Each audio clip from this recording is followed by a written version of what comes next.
My dear friends, my name is Jacob Fiveash, and welcome to Uncaged Zootours. If you are new to the channel and love animals, I recommend and appreciate you hitting the like, subscribe, and bell icons to join me on my tours. Today, we're heading to Providence, Rhode Island for our first tour at the rogerwilliamsparkzoo. This very historic zoo opened in 1872, making it the oldest zoo in the United States. This zoo has animals from the African savanna, the forests of North America, and the rainforests of South America. Our first stop will be Himalayan Trek, also known as Marco Polo's Adventure Trek. This area opened in 1996 and features animals near or around the Himalayas, the world's highest mountain range. We'll meet some animals that I've always wanted to talk about, including one of the rarest animals I've ever seen. Let's begin. Himalayan Trek is located to the right of wild woodlands, and our first animals are our first Bactrian camels. Unlike their dromedary cousins, Bactrian camels have two humps instead of one.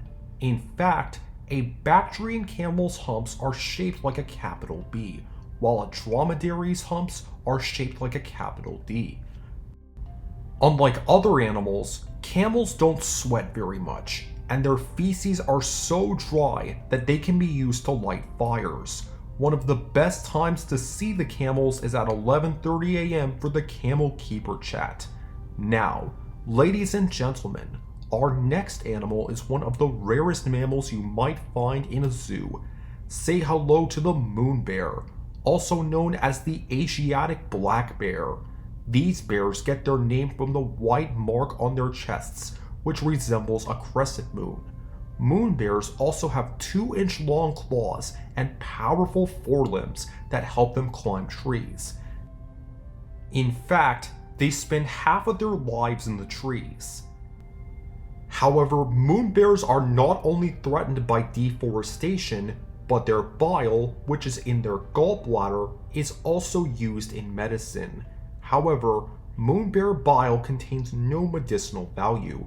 Seeing a moonbear may be one of your main highlights because these bears are very hard to find in North American zoos. This is also the 8th and final species of bear to be introduced on my tours. The next exhibit contains a pair of red-crowned cranes. These cranes are named after the red cap on the tops of their heads, which is exposed red skin. Red-crowned cranes are sacred in Japan, where they are considered a sign of marriage commitment. In fact, red-crowned cranes mate for life and are the heaviest crane species, weighing up to 25 pounds. Following the cranes are two snowleopards named Sabu and Asha. Sometimes, snowleopards are called ghost cats because their gray fur and black spots help them blend into their stony mountain habitat. In the wild, snowleopards live by themselves, but they will mark their territory by making scratch marks on trees or rubbing their scent on boulders. Unlike other big cats, snowleopards don't roar. Instead, they hiss, yowl, growl, or purr. A snow leopard can also jump up to 50 feet in one leap, which is as long as a school bus. After that, the 5th exhibit is home to red pandas. In July 2025, the rogerwilliamsparkzoo welcomed its first red panda twins. They're named Sokka and Katara, who were named after two of the main characters from Avatar: The Last Airbender. Red pandas have a gestation period of 4 months, and their babies are born blind, but they open their eyes after 18 days.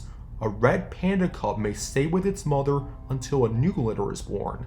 Like the giant panda, red pandas also have a panda's thumb that helps them grab onto bamboo, but they prefer to eat younger, tender bamboo.